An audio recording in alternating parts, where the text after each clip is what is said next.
మీరు రాత్రి 10 గంటల 40 నిమిషాలకు మీరు రిజెక్షన్ అని చెప్పి మేము అప్లై చేసింది 5 రోజుల కింద.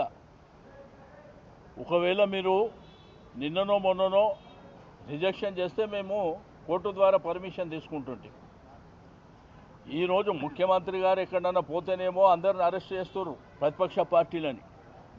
వాళ్ళేమో ఇష్టానుసారం ర్యాలీలు చేసుకోవచ్చు. సెక్రటరేట్ రిస్ట్రిక్టెడ్ ఏరియా, సెక్రటరేట్ ముంగట కూడా ముఖ్యమంత్రి గారు పాదయాత్రలు చేసుకోవచ్చు. కానీ ప్రజాస్వామ్యం లోపల మాకు హక్కు లేనట్టు, మా అస్తిత్వం, మా సికింద్రాబాద్ ప్రజలు 220 సంవత్సరాల చరిత్ర ఉన్నటువంటి మా ప్రాంతాన్ని,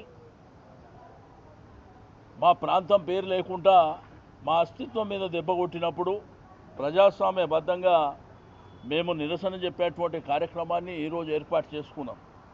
మీరు చూస్తే ఒక కర్ఫ్యూని తలపించే విధంగా కొన్ని వేలాది మంది పోలీసులు పెట్టి ఎక్కడదక్కడ అరెస్టుల పర్వం కొనసాగించడం అనేది దుర్మార్గమైనటువంటి చర్య. దీన్ని తీవ్రంగా ఖండించడమే కాకుండా మళ్ళీ ఫస్ట్ వీక్లో కోర్టుకు పోతాం, న్యాయపరంగా పర్మిషన్ తీసుకొని మళ్ళీ ర్యాలీ కంటిన్యూ చేస్తామని చెప్పి నేను ఈ సందర్భంగా తెలియజేస్తూ ఉన్నాను. Hi, this is Swathi. Like చేయండి, షేర్ చేయండి, కమెంట్ చేయండి అండ్ సబ్స్క్రైబ్ చేయండి GRTV.